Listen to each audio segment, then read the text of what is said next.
The wellness space is interesting right now. There's a lot of really good work happening and also a lot of people who are very good at marketing. And if it's hard for those of us in the industry to figure out who's legit, how the hell is anyone else supposed to know where to start? That's what we're discussing. I'm Summer, Integrative Wellness Consultant and Doctor of Physical Therapy, and I'm joined here today by Christina, a Pilates instructor with a background in clinical research who doesn't just look at movement from an aesthetic standpoint, but from a real-life application perspective. We get into where Pilates actually fits, beyond what you typically see online, and also the business side of the industry. All right, let's talk about who you can actually trust in the wellness space. I know you and I have talked a lot about smoke and mirrors, businesses and situations in the wellness world. I've had my fair share of experience on the medical side. Tell me a little bit about the fitness realm and what you've experienced there. I think it's both the same because I also have the medical side and I also have the fitness side. So merging both has been actually still challenging, maybe even more challenging. So there's a lot of smoke and mirrors in the fitness industry as well, because especially with the rise of social media and the influencer popularity, it's like who can grab your attention the fastest and hold it the longest, whether it's a quick like grab and go or like a scare tactic or going for an event. Like they're just going for just one thing. And I think that's something that's not really like lasting. Right. Yeah, I agree. It's kind of more, what's the intention behind it? Why are you even going in the first place? And why are you picking that place specifically too, right? So what's something in the wellness space that looks really good on the surface that you tend to side-eye in general? I feel like there's a few things. Right now, I think it's the rise of Sculpt. Like there's Sculpt everything. Sculpt Pilates, Sculpt yoga, Oh, yeah. Sculpt athletic, everything. And it's just like, what is Sculpt? You know, especially in the fitness realm. It's like, yes, by definition, it's molding something. But what exactly are we supposed to expect as a client coming in? Yeah. Activity. Yeah, exactly. And it's, some of these disciplines were originally created for different purposes, not intending to be an intense strength training based class, right? So that can get a little bit tricky as well, especially when people think that's, or if that's their only experience with that type of workout, right? So have you ever had a moment where you felt like you have to get out of that type of situation, maybe that facility, that business, et cetera, but you stayed anyways? Yeah, it just happened actually Monday. Okay. So I signed up for a reformer and I wanted to do a reformer class and I was like super excited. I didn't want to do anything heated because I had taken some time off from working out and I just wanted to go slowly back into working out. And I went to this place. Nobody said anything to me. There was no teacher in sight, no nothing. And I was like, okay, I'm just going to go on the reformer and stretch right now. I get on the reformer, stretch, there's nobody next to me, and then 5 minutes past class time comes. I'm like, that's so weird. Like, I still haven't been told anything. There's no teacher around. And then this lady comes up and she's like, so I accidentally booked this for, it's supposed to be a group bachelorette party, and the whole reformer class is not happening. So, like, can you please do the mat class? And then she told one other girl, and we're like, okay. And I was like, what kind of class is it going to be? And how hot is it going to be? Because I was wearing full clothes at that point, not ready for a hot environment. Well, and you're prepared for one thing, right? Yeah, exactly. Like I mentally came, I was like, oh, I can't wait to do feet in straps, like everything. And then I go in and then she's like, oh, don't worry. She's like a Sculpt instructor. She's yoga. She's all these things. I'm like, okay, whatever. I'm already here. I'm going to try it.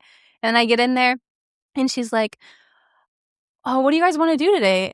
Because all of us that came in, it was just me and 3 other girls. We went in there and she was like, I was like, oh, I don't really want to do anything intense, Like I came for a reformer class. It's like beginner, intermediate. I don't want to do something so intense. She's like, don't worry. Like this is going to be even more intense than reformer. And I was like, no, please.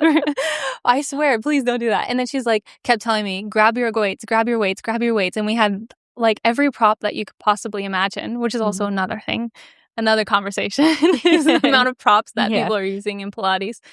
And I was just like, it ended up being hit on top of like some Pilates and then just like aggressive, like yelling and loud music. And I was like, I Yeah. literally wish Well, I and never came that's in not here. what you signed up for, and that's not what you were intending to do that day, Mhm. right? Because you needed something different, right?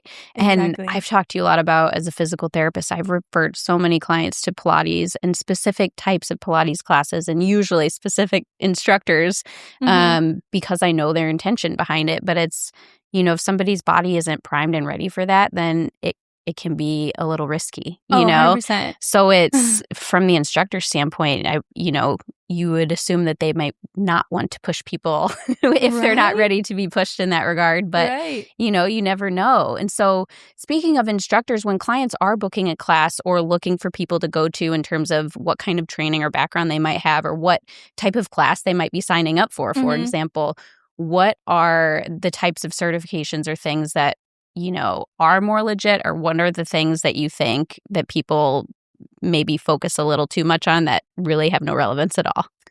I think a lot of it also is the in-house certifications that people do, just the weekend ones, Yeah. where they're like, you're going to get mat certified right away, just in a weekend. It's like, that's not going to happen. You're not going to be able to go out and teach if you don't have any background, especially Pilates, Mhm. It takes time. It takes knowledge to learn about the anatomy and Oh, physiology. It yeah. takes time to learn about different bodies because, especially in Miami, a lot of the classes are so packed tight that you're just next to somebody. And it's like, one, how can you control the people and command the room Yeah. in just one weekend? So I think a lot of it is also on the industry as well, is that there's not really some set in stone thing because, yes, you can be certified, but also the gap is pretty wide for Yeah. Pilates instructors. Yeah. So I think a lot of it also is on the industry and to post like who's taking the class. Because I think it's also hard because there's so many instructors Yeah. that are bouncing around from so many different places. And it's like, okay, but what is your credentials? Where have you taught? Where can I find those credentials?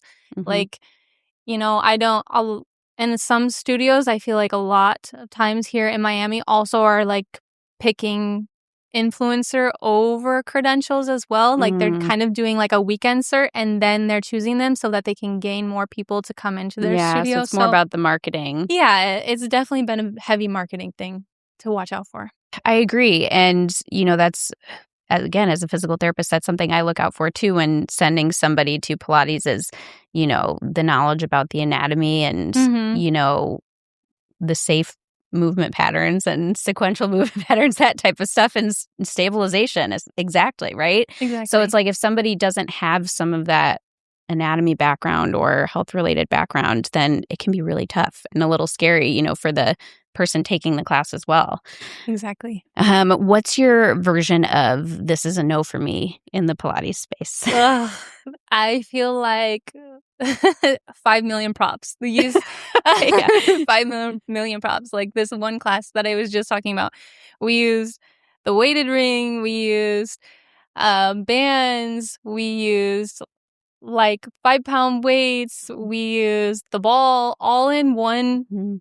And on top of it, the class started late, so we also stopped on time. So it was actually like we even had less workout. Yeah. But it's just the amount of props. Like we don't need so many props to keep people engaged if we're saying the right things and we're Yeah. teaching them the right things. Props are a great enhancement, Mhm. but they're not always necessary, especially for people coming into Pilates right away. Oh, yes. Especially if we're trying to bridge the gap between physical therapy and regular Yes. movement. It's like, why are we throwing on ankle weights right now when Yeah. you They can't can't even... control their body weight. Yeah, exactly. Right? It's Or like... their full range of motion yet, Exactly. Or keep pushing for Yeah. it. It's like, let's learn the movement first, do it safe, and then you can start adding things on if you would like to intensify it yourself.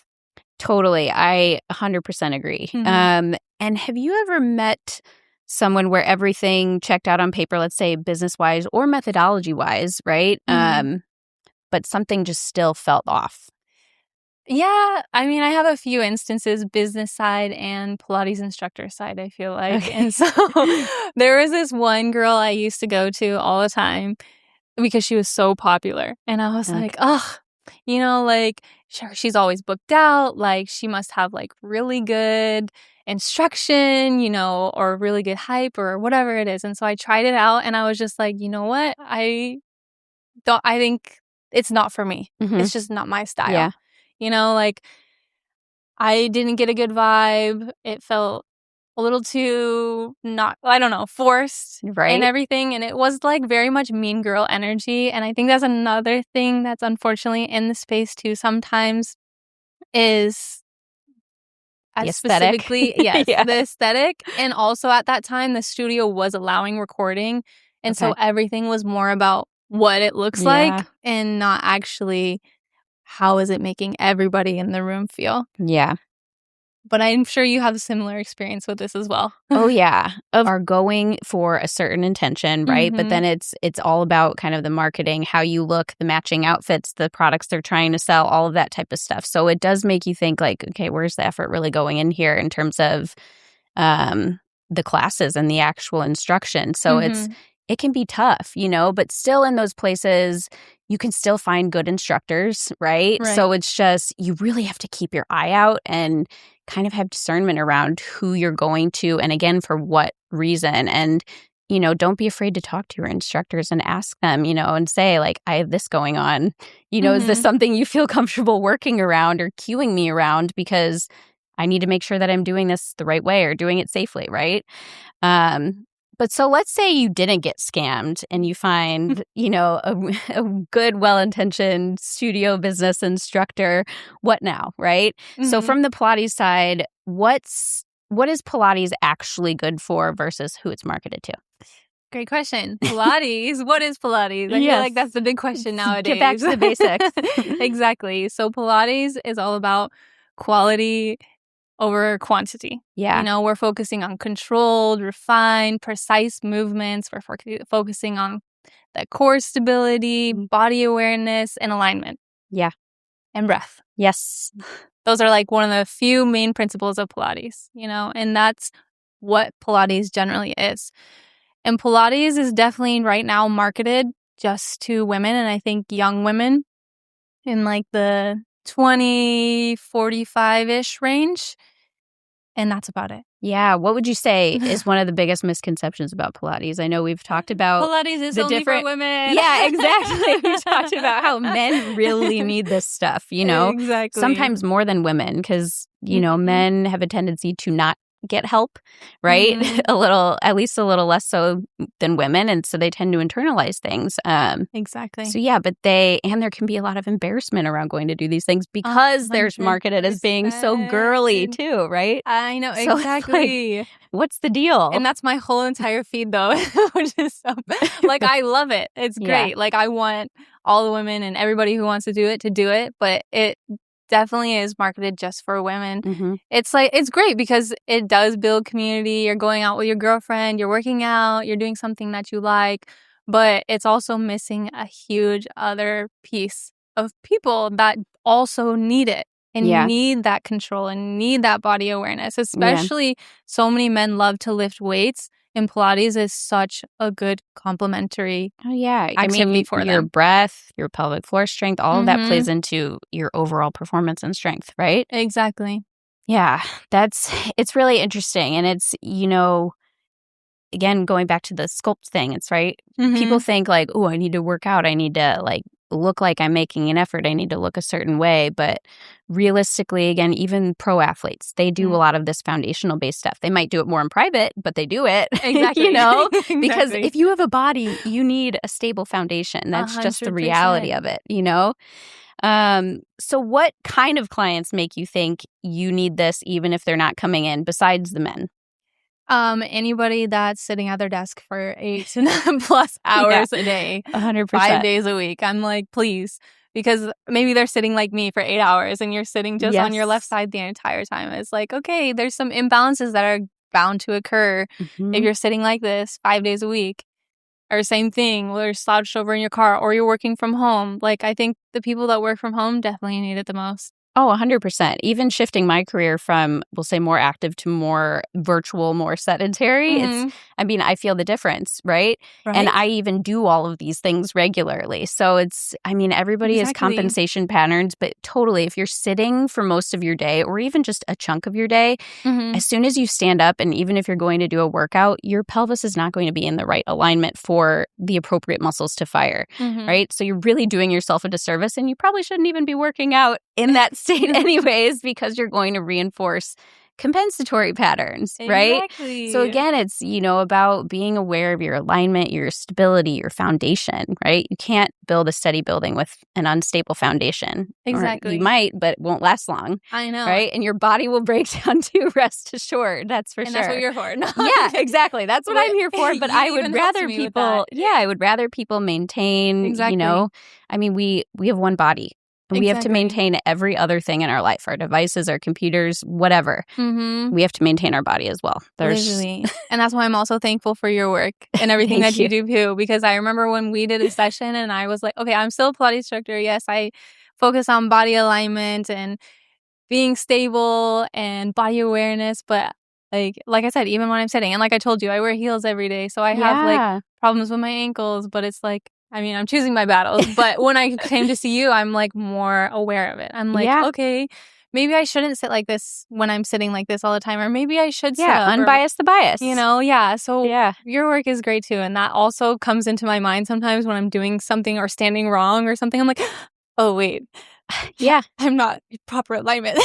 We all have patterns that we default to. Exactly. Our furniture can play a role in it. But then we also have phases of life that we go through. Pregnancy, right? Talk about a big stability changer. 100%. So I guess, that's a big clientele group that I feel like can really benefit from various different forms of Pilates. Talk to me about, we'll say, the pregnancy clientele in Pilates. I think it's definitely a little underutilized right now. Yeah. I think there's maybe one studio that I specifically know of that I had gone to just because I knew that they did like a mommy and baby class right before I went. And I was like, wow, that's really great because I don't know of any that I've been to in like at least the Wynwood, Miami. I don't even think I've seen anything like that yet. And I was like, that's great. It's needed for them. I think they should be doing it during if they can and it's safe to do so, and definitely after because like we said, the pelvic floor. The pelvic floor and your hormones change, obviously, as do the stability of your ligaments, right? Everything becomes more lax, so therefore you have less stability overall. And even physical therapy-wise, that's something you can work on while pregnant, before you give birth, just to kind of help with some of the stability, some of the symptoms that might develop, etc. But I love that. And I'm glad that there's some of that out there, and hopefully we'll see more. I know. Maybe down the road I'll be able to find some more. But I haven't been able to find any so much. Yeah. And so now, another group of people that I love referring to Pilates are the hypermobile people, right? So, but a lot of people think more flexibility is better. That's not always the case, though. Tell me a little bit about that from your end. Exactly. They can get into those positions so quick. Like, they'll fold right over, and you'll look at them in class, and you'll be like, wait a second. Are they hypermobile, or are they just really, really flexible? Yeah. Are they good, or is this dangerous? Why can't I do that? And then you're like, oh, no, I'm just hypermobile. And it's like, oh, okay. So it's more working towards those end ranges, we don't want them to just flop over into those positions because that's how it's just so easy for them. They're not actually working those muscles. So we need them to slow it down, which again, one of the main principles of Pilates is precision and control. And so when they're going into those positions, we want to stop them where they're actually feeling. Like if they're bent over, are we actually feeling in a forward fold? Are we feeling it in your hamstrings? Or did you move past that point already? And so I think it's important to, like I said, if you're hypermobile, to be able to find a teacher who understands how to work with being hypermobile, because it's not just like, that's another thing about teaching in general in group classes. There's a lot of cues that are meant for everybody, but they're not breaking it down for some of the people's bodies that are different. And that's what makes between a good instructor and a great instructor. Yeah. Are you cueing everybody, or are you cueing the bodies in front of you? And can you keep an eye out while you're doing that to notice the deficiencies that start happening, right? Exactly. And be able to intervene in the right way. Exactly. Because that's another tough thing. It's not just cueing, but it's the right kind of cueing, right? And that can be very tricky.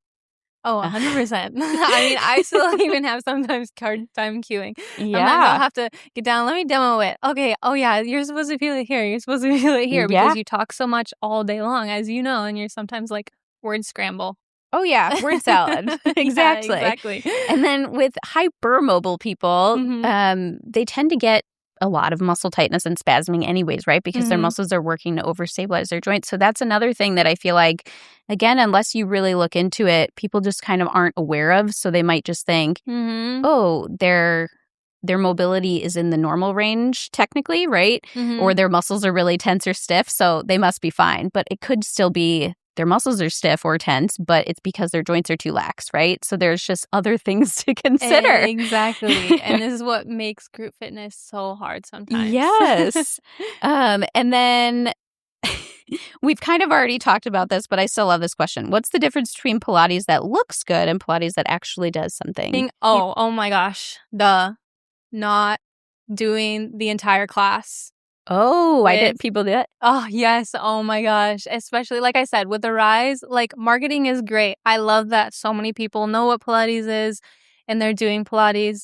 And that is all amazing. But there are a lot of studios and instructors that are also taking the class with them. And it's like, this is not your class. Oh, yes. I have seen that. Yeah, exactly. Yeah. Like, I think a good 1 to 2 demonstrations is great for people that need a visual cue as well with your verbal cue, but not doing the entire class, because how are you supposed to correct somebody? And also the breath. Yeah. If I see somebody specifically also online doing Pilates and they're trying to teach a Pilates sequence or something, and I look at their breath. Are they breathing out of their mouth?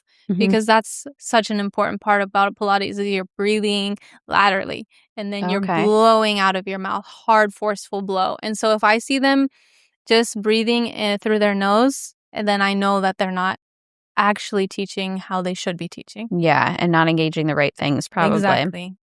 Well, and this is where it gets interesting because, we both know all of this wellness stuff, right? But we don't always have the time or the energy, let's say, to fully apply it to ourselves. Like you said with your heels, we pick our battles sometimes, right? We can't be entirely perfect. But, being a wellness business owner, there are so many things that pull your focus away from just teaching classes, right? So what does wearing multiple hats actually look like for you in the Pilates world? Ugh. It's like, I guess that was my visceral reaction. Like, it's sometimes tiring, Obviously, you know what it's like to start something new, move to a new city, and then start a new business and try to find people that align with what you're doing. And especially Miami. Miami is so active, which is amazing. And so that's why it's so great for fitness and wellness, because we live in the beautiful Sunshine State. Yes. Everybody loves to be outdoors. Everybody loves to take care of themselves. So that's amazing. But trying to do all the other things, be the content creator, be the marketer, be the teacher, do your sequence, see your patients. Yeah. All the things it's like too much sometimes. It's like so draining. Yeah, it's a lot. I mean, and how do you find grounding in terms of managing it all? Working out. That helps. Working out is definitely my meditation, especially the right type of Pilates class and the right type of yoga. Yoga is definitely my meditation for sure, to bring myself back and let's relax. Just do this today, do this tomorrow, and then write it down. And to not have such strict deadlines, we always have these internal deadlines. Oh my God, you have to do this now. Tell you have me to do about it now. Yeah. It's like a ticking time bomb in your head. Oh, yes. I just went through that the last few weeks, and I had to have a reckoning with myself where I basically had to tell myself, what are you rushing for? You're your own boss. Right? You're the only one holding this deadline, Right? but that's what I was saying. I sometimes was we like, do. what's wrong with me? I was like, even going back to childhood, I was like, why Yeah. am I so stressed about all of these things? It's like, I'm the boss. Yeah. I'm Well, not and saving a life. I feel like so working in the wellness space, you know, a lot of us get involved in this space because we care so deeply about helping Right. others, right? So having built a business in the wellness world, what do you think takes a toll on us more so than people might realize? Because it realistically, you know, we're caring for others, we're nurturing others, we're tending to Mhm. others and thinking about their needs at any given time, right? Exactly. So what do you think that looks like for you? I think it's the boundaries. And that's something that I still have been learning as well, especially building a business, is boundaries. Mhm. It's with working with, whether it's, new clients or old clients, or doing sponsorships or collaborations or whatever it is. It's trying to find equalness, Yeah. which sometimes is very, especially when you do go into the wellness space to take care of yourself and other people. Mm-hmm. Sometimes there's a lot of people that obviously will see that and they'll take all of it Yeah. that they possibly can. And then you're like, oh my gosh, why am I so drained? And it's like, you're giving so much, but then you're not feeding yourself back, right? Yes, it's all a give and take. And I totally agree about the boundaries for sure. And, you know, boundaries with yourself too, you know, around even compartmentalization of your day, of your time, whatever, but definitely with other people and with yourself and putting your own needs first and learning to notice what your own signs and indicators are that you might be getting a little off balance, right? Exactly. I mean, we've all been there. We've all been a little stressed but again, it's because you care so much and you just want to help, right? I know, exactly. But you have to find that balance because you're just going to get taken. Like they say, what? You give them your hand, they'll take your whole arm. Yeah. And it's so true. I was like, oh my gosh, I just want to help everybody. I want to do the right thing. I want to be that person. And then I'm like, okay. You can't help everybody. Yeah, exactly. First of all, yeah, exactly. And not everybody's going to be satisfied either. Mm-hmm. And so you just have to do what makes you feel happy. And as long as you're supporting the majority, honestly, Yeah. and you can go to sleep at night, then you're doing the right thing. Yeah. And one of the ways I pivoted my business kind of around boundaries with my clients too is, you know, prior to moving from Chicago, I had a beautiful space there that I worked out of and hosted events and stuff. But with pivoting my business more virtual, I couldn't get people to stop coming in to in-person sessions because they were like, but it's so beautiful in here. It feels so nice. But again, I had to set kind of a firm boundary there. And ultimately, my firmest boundary was moving because, you know, I couldn't keep myself in a situation just to appease other people's joys, especially my clients' joys, when realistically, I can help them create this in their own home.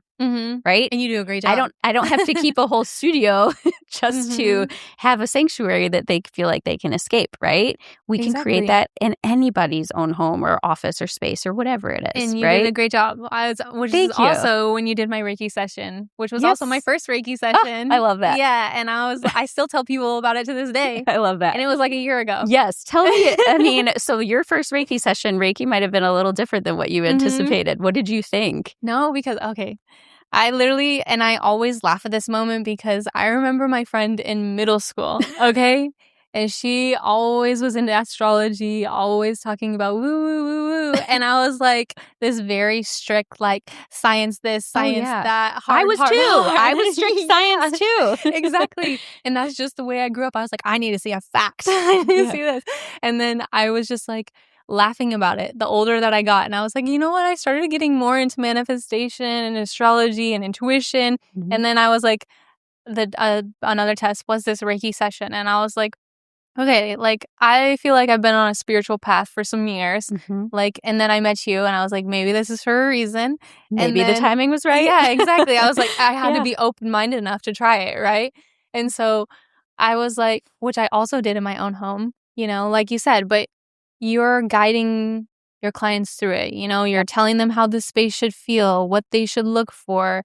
And so finding that safe space, I did it in my bedroom. Yeah. And then I was like, okay, like I'm setting up my iPad. Yeah. Like on my desk and she's just going to watch me. I was like, okay, this is a little weird, but I was like, okay, I need to relax, right? Like, or else I'm not going to get the full benefit of it. Mm-hmm. And then you played the music and then I was like, okay, just relax. And then it ended up being amazing. Yeah. And I was like, and then when you gave me the report, I was like, how dare she? I gave you actual facts, right? I give you an actual typed out report, actual facts. Because I can't help but keep it, as factual or as scientific as possible because that's just how I see things, right? Exactly. It's hard to just disconnect when you grow up like that because I grew up the same way. From my science background and I worked in the hospital as well and then clinical research and then I was like, enough. Yep. And so it's like, it's hard to turn that brain off. And that's what I think also Pilates has been helping with as well. Yeah, that's amazing. Yeah. So I talked a little bit about, kind of what I do to set my boundaries or kind of reset my energy. What do you do when you notice, or what's your indicator that you feel off? And then what do you do to kind of help reset besides working out, Yeah. I mean, I feel like it's more listening to my intuition. Yeah. I just feel like I always thought it was a lie. Or like, I feel like I was the type of person where I just needed to know why. Or I needed to see exactly, like, you tell me to my face, like, what is going on? Or why does it not feel right? But it's like, nobody's gonna, rarely ever gonna say this. But you can always feel something, like in your gut or your mind, some telling you, maybe you're hot. Or like sometimes I get hot or like I feel like I can really pick up on people's energy right away. Yeah. Because I'm with people all the time. And especially growing up in the medical field and seeing what people's needs are when they're at their worst and then also when they're at their best. It's like you really get in tune with people's energy. And so I feel like for me, I give it one chance. And then if I see something again, I'm like, that's something I can't ignore. Yes. And then I usually tell the person, I'm like, okay, because that's another thing is that I've been like, I need to tell them what's wrong and why I'm going to remove myself from this. Yeah, I mean, that's another boundary. Yeah, exactly. Right? I mean, have you ever been or gotten yourself into a situation that looked good on the outside that then you were like, this one's not for me? Exactly. I mean, it was one event we were just going to do together. Oh, yes. Last month. Yes. Yeah. And this girl DM'd me on Instagram and she's like, let's do an event. And I was like, absolutely, let's do it. It's for Women's Day. We're going to celebrate by having women vendors, women owners, women everything. It's going to be amazing. Yeah, it was intended to be for the women, right? Exactly. It was going to be very uplifting, loving, very community-driven, like an amazing time. We're going to have Pilates and vendors, everything. And then we started doing it, and I noticed there was some friction with me and one of the other leaders. And I was like, okay, it's fine. Like, maybe we can find some common ground. Yeah, exactly. Like, there's just vibes are off. But I'm going to keep being professional and I'm going to keep going and keep planning, and then things went on and then we did a content day and I was like, oh, that's vibe's not right. That's not right. Yeah. I was not like, what you originally intended, right? Exactly. I was like, this is not the way that I want to go with things. Yeah.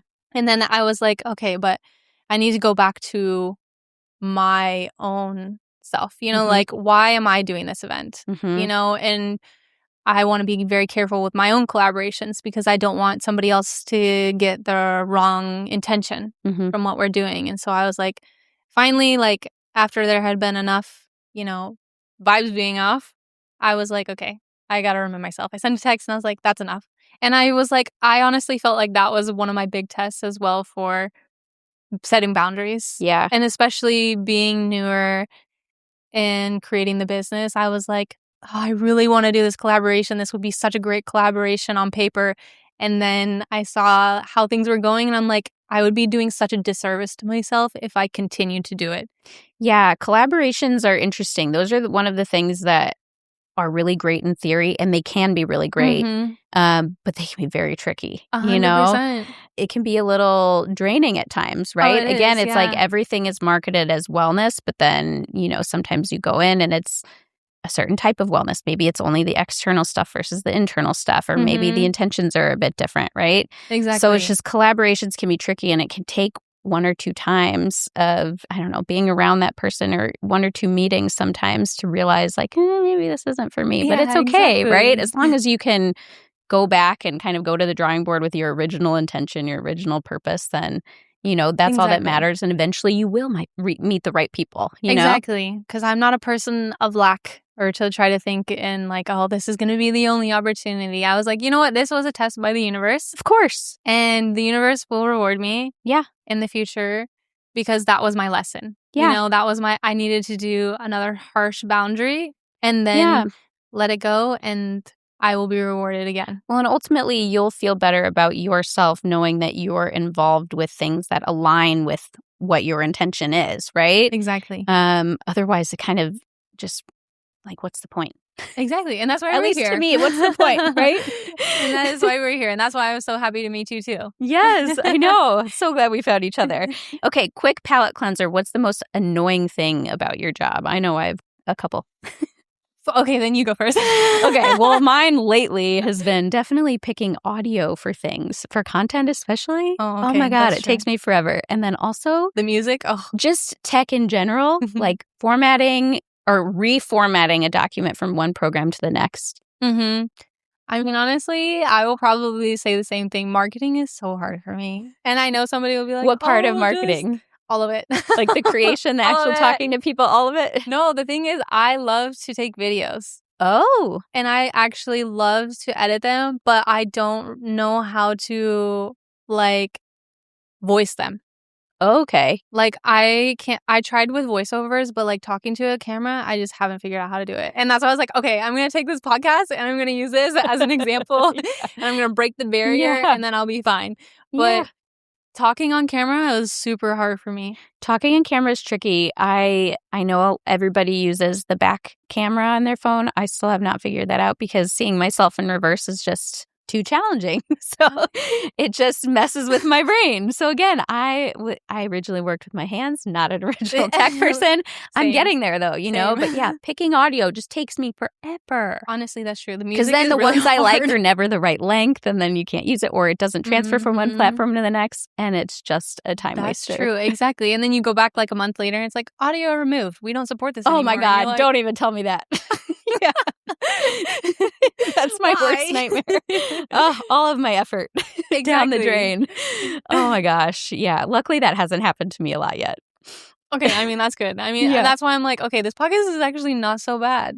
Yeah. Like, I can talk to people, but I can't talk to myself. I mean, I'm talking to myself talking all to day yourself long. is a bit different. But you're talking to clients. Staring at myself, I'm like... And you're talking to your clients, right? You're talking to a whole group of people at once when you talk to your clients. Exactly. But it's a little different when you're talking to yourself. Exactly. I know. I'm like, okay, I'm just going to actually film my food again. Here is a new recipe instead of me explaining something. Hey, people seem to like food, you know? That's true. I love to create food content, honestly. It's actually my favorite.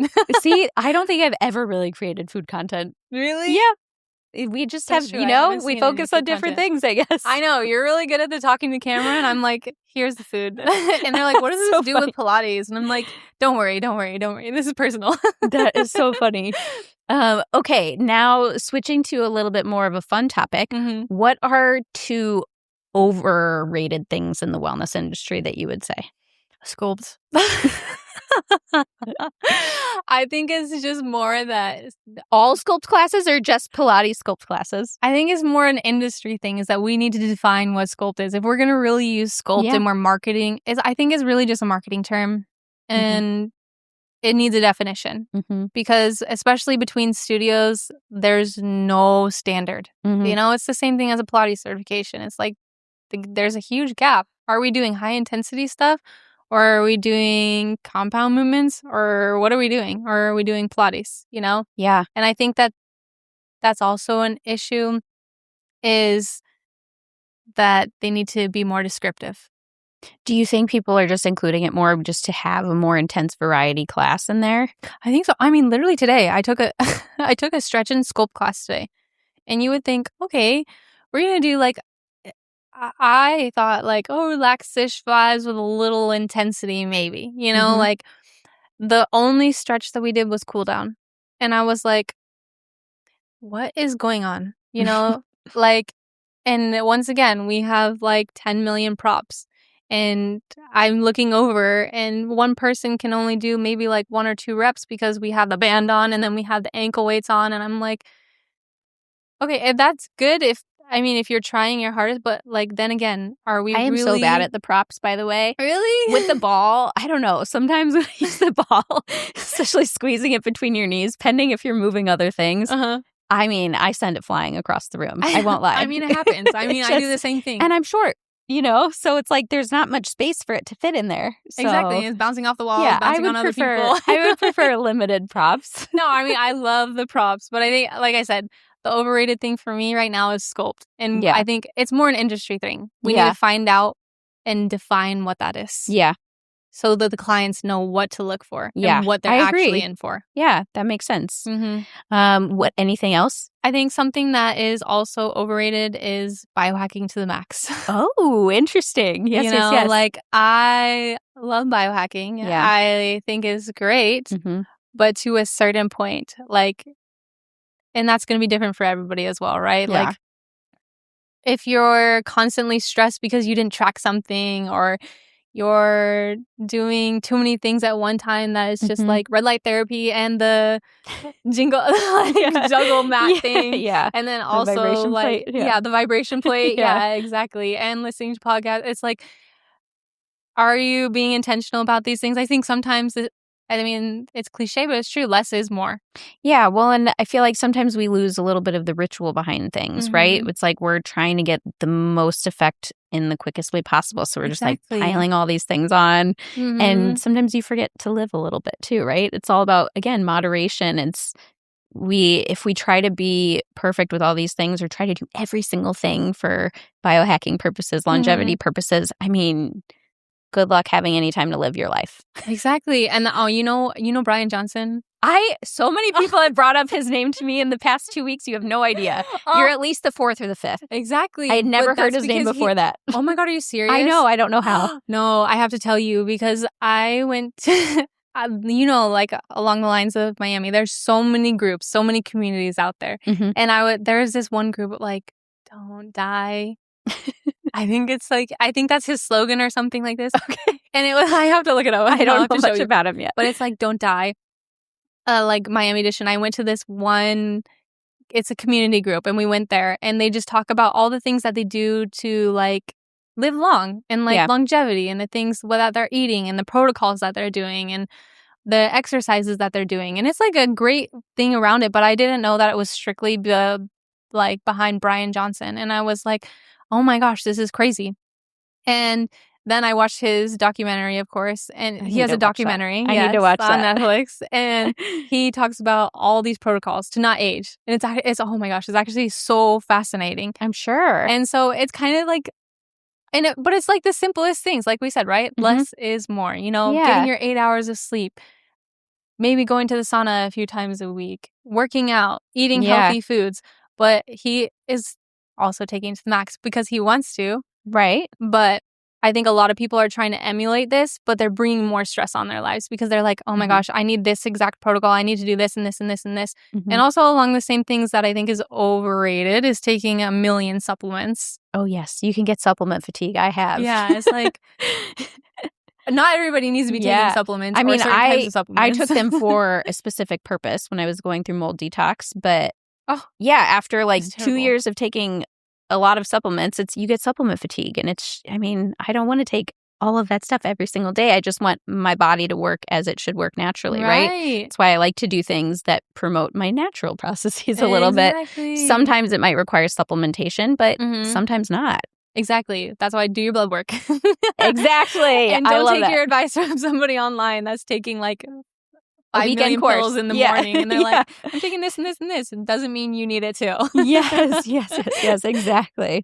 Well, huge thank you to Christina for chatting with me today. Please tell everyone where they can find you. You can find me online on Instagram at Xtina Pilates, XTINA Pilates, and I will be there. Lovely. Thank you so much. Thank you. There's no shortage of information in the wellness space. The real skill is knowing what actually applies to you and who's worth listening to. You don't need more options. You need better discernment. Until next time.